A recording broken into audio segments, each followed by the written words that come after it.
Dr. Cohen, great to have you as part of this conversation. I have a lot to thank you for. You've influenced a lot of my own thoughts, and as part of that inspiration, you put me in a place where I am now committed to sharing as much as I can about the insights from social psychology into domains where they have the greatest potential for impact. And education is one that I consistently come back to because more and more we're learning that learning is not just this mastery content process where you sort of provide students with learning content and expect them to digest that and then regurgitate that on demand. There's a lot more that goes into that space, and a lot of it has to do with identification. It's a social experience where you come to learn and see yourself as an adaptive learner or not. Mm. And so it's really an honor to have you and get your thoughts on what is that psychology? Why does it matter? How do we foster more adaptive psychological experiences for students? In particular, this notion of belonging that's become a little bit more, I think, mainstream in the past 5 years. How do we understand it and how do we foster it? And so with that, I wonder, first, would you maybe introduce yourself really quickly? Let us know your own background, your own institution, and then if you would, define belonging. What is it and why do we care?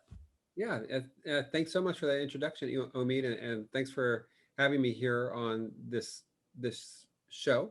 I'm just delighted to be a part of it. And my name is Geoffrey Cohen. I'm a social psychologist at the Department of Psychology and the Graduate School of Education at Stanford University. And I've been studying the psychology of education now for 2.5 decades. My understanding is that you were, I think, one of the first psychologists to specifically hone in on belonging and belonging interventions. I wonder if you can maybe take us back to that space. What informed your decision to look specifically at belonging as a core tenet that is intervenable and worth intervening? And maybe what sort of theories informed your perspective that led you to that point? I honestly, ironically, uh, with belonging, it was being a part of a larger group of people who, it was our kind of common interest. And Greg Walton, in particular, who's now at Stanford, came into graduate school. He worked with me in graduate school, and he came in with a very, very strong interest in the power of connection on motivation. Uh, in addition, Claude Steele, who was my mentor, would often talk directly and indirectly about the importance of social belonging in education, perhaps in his own personal experience. I think it mattered. He would probably call it more a matter of trust, I think, but the importance of having trusting relationships in education. He was emphasizing that. Claude, along with Dick Nisbet and Kent Harbor and Steve Spencer, had done interventions. This is in the late 90s, showing the importance of belonging as part of an intervention to keep minority students in college. And they had created a little kind of intervention at the University of Michigan known as the 21st Century Program. I don't know what it's called now. But one of the key components of that was to foster belonging by having students of color and white students get together for what they called these rap sessions at night, where they would just kind of talk about their interests, the obstacles that they had, their time adjusting, and it was there that a lot of relationships across racial lines were formed, and more importantly, it was a place where people's what's called pluralistic ignorance got broken down. African American students learned that everyone was experiencing difficulty in school. It wasn't just them, it was common across all racial groups. And it seemed like it was something surmountable with strategies, which helped to kind of reinforce our sense that, yeah, this is a place where I can make it. And that perception became a reality as in Claude's intervention program. The students who went through it, the students of color, were more likely to graduate from college. So I would say it was like kind of all in this kind of social stew And that's why I got interested in belonging, but it was really just a kind of collective process. That's really great to hear that the process of emergence of ideas, and I agree that we all sort of stand on the shoulders of giants when it comes to trying to understand how psychology impacts students. If you would, in your own words, could you define belonging? It's such a great question. I was thinking about this last night, um, and I was having trouble with it, which is ironic because I just wrote a book on belonging. I don't know what that says. I can't even define it. But then I thought, actually, maybe the concept of belonging is something better defined by its absence. It's a kind of via negativa, right? We all know that feeling, that sinking feeling in our stomach where we arrive at a party or a social gathering or start a new workplace and we're not sure if people want us there. That's the feeling of not belonging. The feeling you might come in with all the talents in the world, right? You might be, prepared for everything. But if you enter a social setting, and it could be something momentary, like stepping into someone's home for a party or a dinner get together, could be walking into a department store. uh, if you feel like you're really not wanted there, we know that feeling. We know that feeling. We've all been there. And it's that feeling like that, yeah, people may not want me here. People probably don't want me here. And it could be partly perceptual or it could be the reality. A lot of times it's perceptual. And so that is the feeling of not belonging. When you have that feeling, when you feel like you belong, it's almost like you don't even notice it. I think that's part of the problem. It's like you're just kind of operating there as an individual. Hey, this is my home, this is my place. I get to do what I want, pursue my interests, go after my dreams. That belonging is kind of the ground on which you stand. So it's like very hard to see, but we feel it when the ground is pulled out from under us. We feel that for sure. And then all of a sudden it becomes very difficult to uh, act on our abilities, show our potential. So I would say it's that sense of feeling like maybe we are not wanted or welcome here. Why does that matter? Maybe walk us through Yeah. the mechanics or the consequences of not knowing whether you belong, this belonging uncertainty. How does that play out? Yeah. Well, if you think about it, I don't know, we've all been in this experience where you kind of, let's say you enter a social gathering and you're not sure if you're wanted there. It's very hard to kind of focus on enjoying the situation, the conversation. You might become a little preoccupied. Do people actually want me here? Are they just kind of tolerating my presence, or do they really uh, uh, care about me as an individual? And in that kind of situation, it becomes hard to get out of this. It's a kind of psychological mode of what's called threat, self-protection. We kind of get into a self-protective mode. We want to kind of protect our ego and our sense of self, which makes it very difficult to engage in the opportunities in the environment. Like now I'm not going to be having an enjoyable conversation with people. I'm not going to put myself out there and introduce myself to that person that could really help me advance my interests or pursue some idea I have. I'm not going to enjoy the food on the table. I'll be like too worried.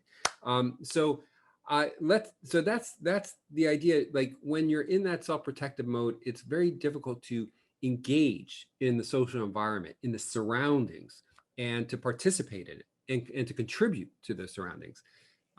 So let's apply that to school.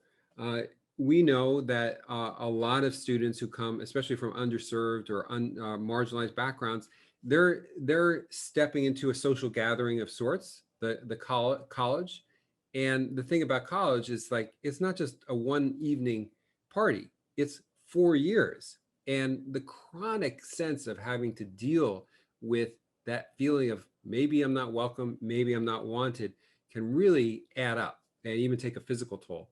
When we ask college students to keep a diary of the events that happened throughout the day, many of which were negative, many of them were socially related, like my friends went out to dinner without me, or my instructor gave me feedback on my paper and my paper was covered with red ink. What we found is that for white students, the number of negative events had no correlation with their overall sense of belonging at school.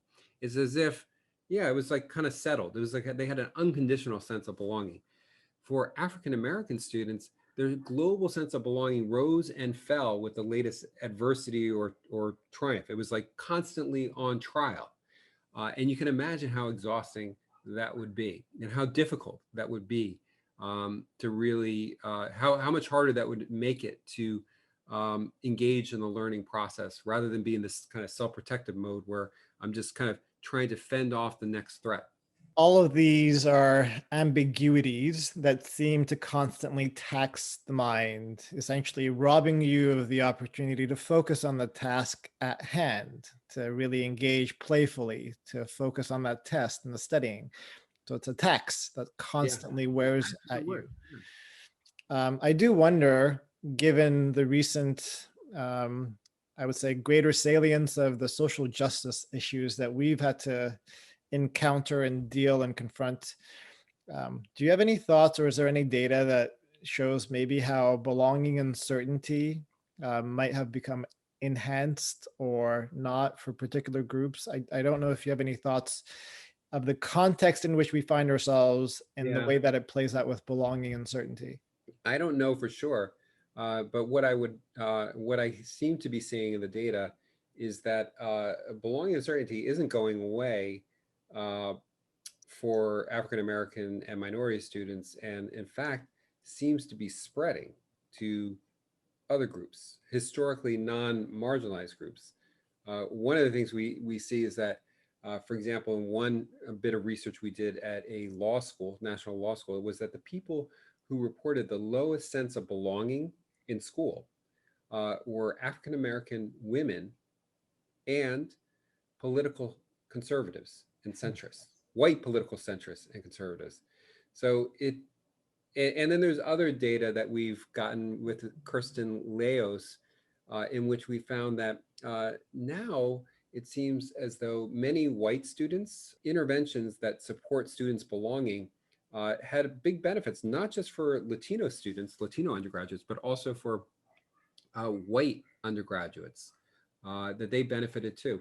My sense is that we are living in an era where no group or very few groups feel confident in their belonging.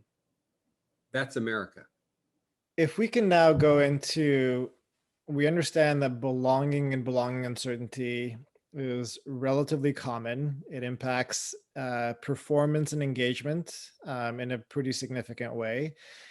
Where did your work plug in, and what are the mechanics of potentially creating a greater sense of belonging? What does that look like? How do you foster that with your students? A number of my colleagues and I have developed a suite of interventions, what Greg calls wise interventions, that support students' belonging, especially at these key transitions. And what's cool about these interventions is that they're highly psychologically leveraged. That means that a little bit can go a long way. One such intervention is what's known as a social belonging intervention, where students, when they begin a transition into high school or into college or into graduate school, when they begin that transition, it's very helpful for them to hear testimonials from older students, stories from older students about how they too felt at first as if they didn't belong in school, but with time and with these strategies, they came to feel a sense of belonging at college.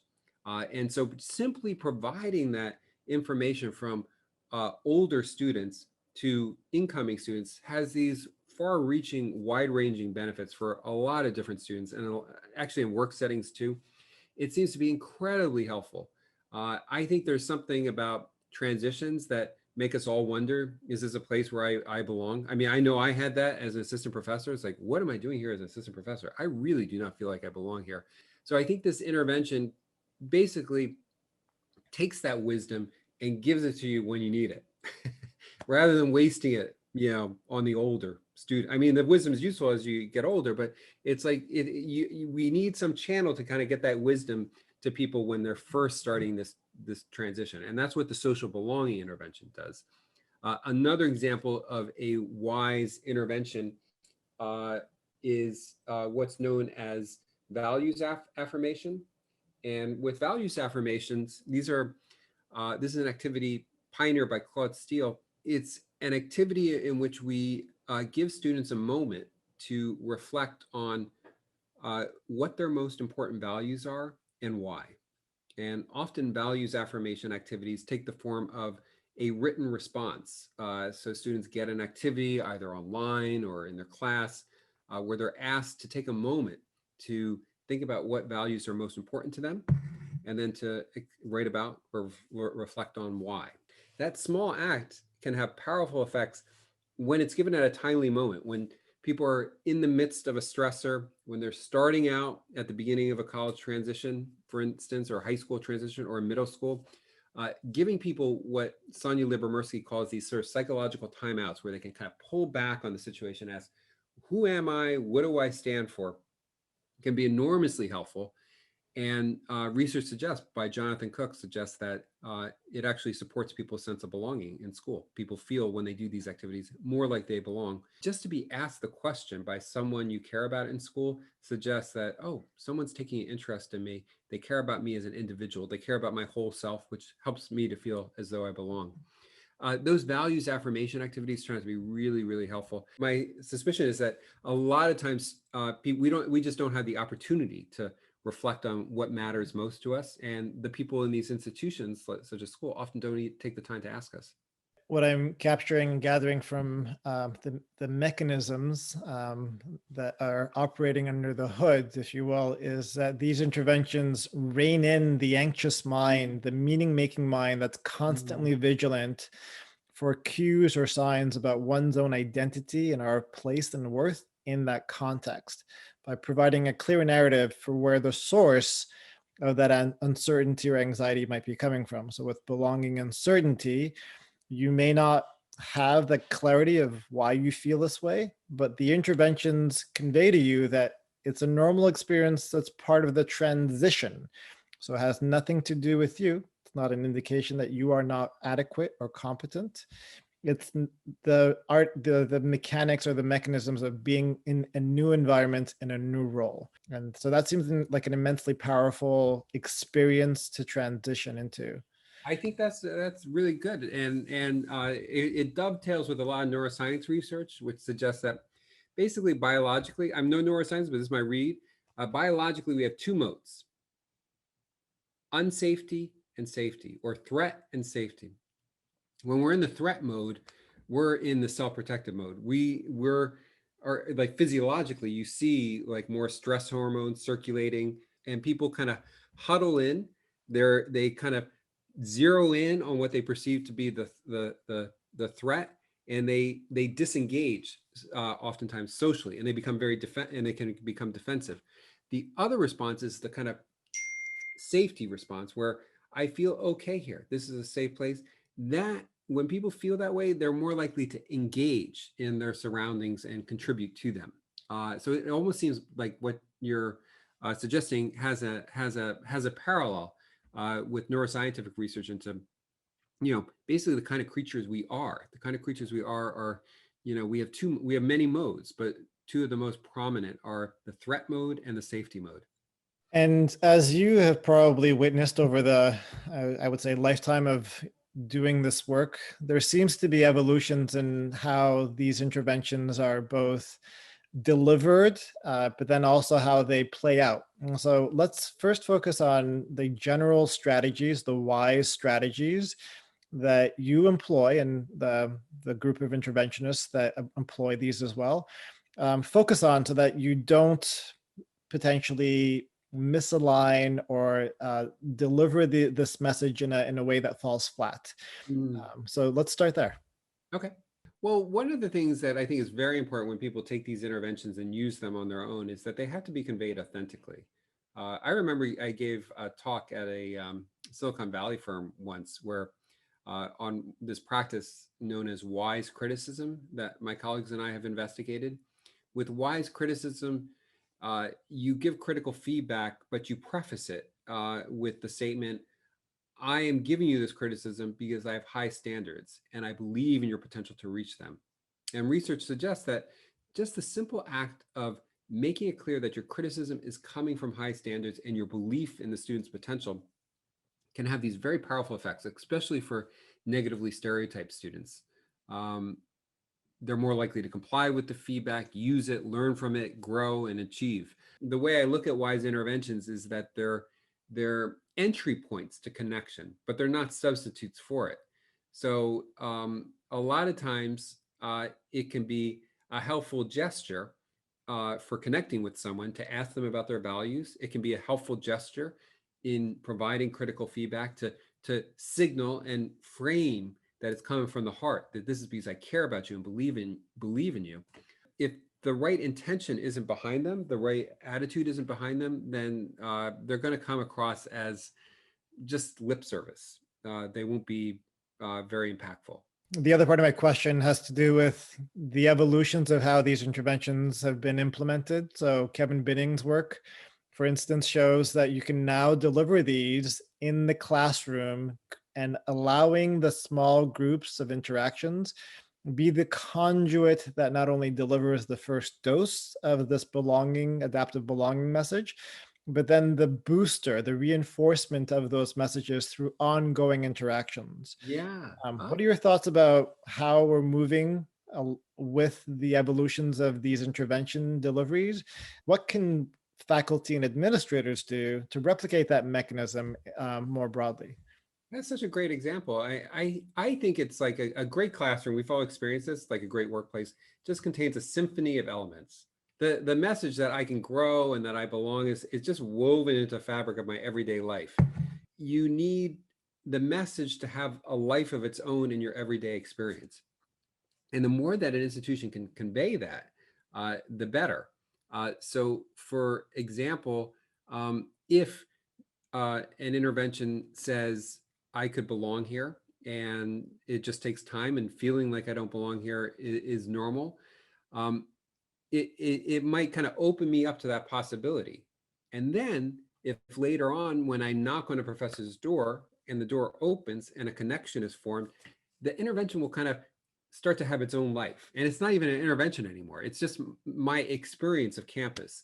I prefer the term that I've started to use more, of situation crafting.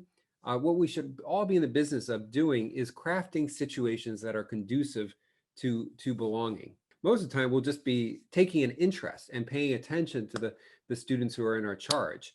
And it is a message that, like a symphony, has many notes to it that make it work.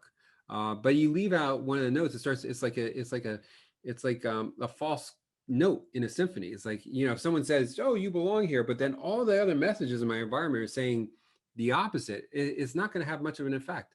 That's why, like, what we should really be in the business of isn't so much delivering interventions as crafting situations for the better. I love that. And I think as we think about those of us who are in the positions of creating and designing those learning environments, faculty and administrators are really at the forefront of being able to do that on a daily basis. I wonder, do you have specific thoughts for how faculty first can foster greater belonging in their classroom? And then we'll sort of Hmm. go up one level and think about administrators and how they can support faculty and create a belonging environment. Well, I think a growth mindset helps a lot. I mean, how you support belonging is always a little bit contingent on the students you have, the classroom you're teaching in, who you are. Some things work better for different instructors. So I think it begins with first just an understanding that, if your students feel like they belong, uh, you're going to be doing a better job as an instructor. This is actually in your benefit. So it just begins with that awareness that, you could give the most brilliant lecture in the world and be delivering the most brilliant instruction in the world. But it's just going to be water on a duck's back if your students don't feel at home. So this is in your interest. So that's the first thing. And then having a growth mindset about it. Okay, if you want to support that belonging, let's brainstorm ways to do it. Maybe you want to give a values affirmation at the beginning of the class. Maybe that's a good idea. Maybe you want to talk about your own struggles going through your field, like get a little personal about what you went through, maybe your own doubts about belonging.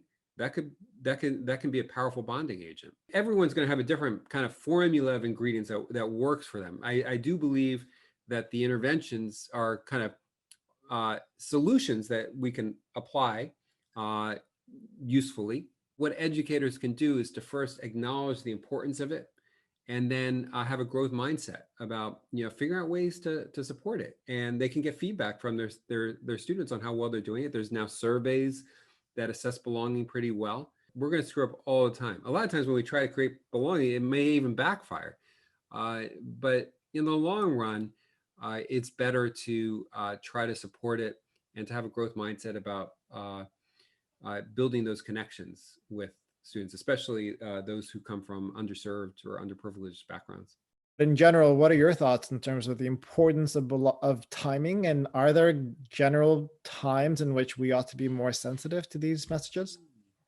I look at time as a lever, right? So if you don't create a sense of belonging early on in the transition to your classroom or to school, you're going to have a lot of cleanup later to deal with, and that's going to be harder. So I look at timing as a lever. If you intervene early, it usually takes less work to bring about the positive destiny you're trying to bring about, I think. And so that just comes out from a lot of research in psychology showing that early outcomes set trajectories. So those first few weeks of college, if they go well, it tends to be like a domino effect. I make a few friends. Making a few friends makes me feel like I belong. Feeling like I belong makes me maybe a little bit more likely to put myself out there and make new friends. Making new friends makes me feel more integrated. Maybe I meet a professor or faculty or get into a lab as a result of this kind of constellation of early influences. And if you can make that early transition go smoothly, you can set the tone and the trajectory. First impressions matter. And insofar as people can kind of feel like they belong when they step through the door, uh, that can be pretty powerful, not just in the moment, but over time. You can still kind of repair paths later on, but it's just harder. After students start to feel like they don't belong and they start to disidentify with school, and they may even develop an identity that this place is not for me, it just becomes harder to reach. There's more work to be done. So I look at timing as a kind of lever. Earlier is better. If you can see things coming from far away, you can avoid them a lot better. Yeah, so early touch points, Yeah. the point of acceptance for students, that first Mm. day of class, do you cover the syllabus? Maybe, maybe not. Yeah. The welcome speeches that faculty or administrators deliver, those seem to fall into this bucket of early potential strategies that we can employ. Yeah. Now, you are clearly a very busy individual, and yet you've taken the past, what is it, 2 or 3 years to write a book Yeah. Uh, titled Belonging, the Art and Science of Creating a More Inclusive World. Why did you write that book? well, I wrote the book because, like you, I mean, I think like a lot of us, we would just love to get the ideas that we've been investigating in this research and the findings out there into the world to benefit more people, more practitioners, more students, more workers. And I think over the past 3 or 4 decades, there's been a lot of research in the academy about the importance of belonging and ways to create situations that foster it. So my goal was to synthesize a large body of research on that topic and put it into a book, that could be useful to a wide range of people in all walks of life. So that was my goal. And so I explore the power of belonging and the idea of situation crafting, as a means to cultivate it in the domain of not just schooling, but I spent a lot of time in schooling, but also the workplace, where I think it matters just as much. Also healthcare settings where the movement to patient-centered care has kind of accelerated a growing awareness of the importance of patient belonging. Politics, where, there was just a New York Times article about how belonging matters more than facts in the domain of politics. So I think belonging in our political life, and in America especially, is something that we need to reckon with. Um, and policing, community policing, I talked about it in that context as well. Also in the context of our home life, relationships. I just think the research over the past 4 or 5 decades in psychology has underscored how connection isn't just a need for infants and toddlers and babies, but it's something that is a powerful human need throughout the lifespan. If we don't address the need to belong in our institutions, we're not doing the best job we can, and we'll often find ourselves incredibly frustrated, is the other thing. Like in school, where we can have the best schools in the world, we can have the best lecture in the world, we can have great pedagogy, we can have a great curriculum, but it's not going to have as much impact as we want if people don't feel like they belong. So I do believe that using this research and applying it in these different arenas of social life will not just help the people that we're trying to support, but make our lives as practitioners a lot better and a lot more fulfilling. Yeah, I can't wait to pick up my copy. Is it coming out in 2022? Yeah, right now the publication date is March of 2022. Great. Well, I will certainly be picking up a copy. I do wonder, though, as you've given us an insight into the reason why you wrote the book, which I could not agree with more. What are your thoughts in terms of the potential impact that it might have? Well, I'm thinking that it will probably bring uh, peace, justice, and love to the entire world. Omid. Well, count me in on that mission. I will join forces for sure.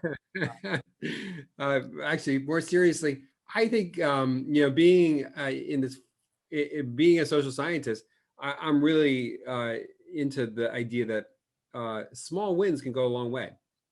So you change the way people act or interact, including yourself, just a little bit through the compounding effects of time that can add up into a large effect. And maybe So this book will change enough people in just a small enough way that over a population, it'll have a positive impact. I'm thinking like 1 millennium will be there. This has been a wonderful conversation, Jeff. I again appreciate the lifetime of work that you put into giving us a behind the scenes understanding of the mechanics of belonging, how it can be implemented for good, and how we can become these architects, situational crafting situational context to foster greater belonging. And I'm fully supportive, and hopefully the ideas that we caught today will also have an impact on the faculty and the administrators who are also committed to the same goal. So thank you for your time. Thanks so much, Omid. It's my pleasure.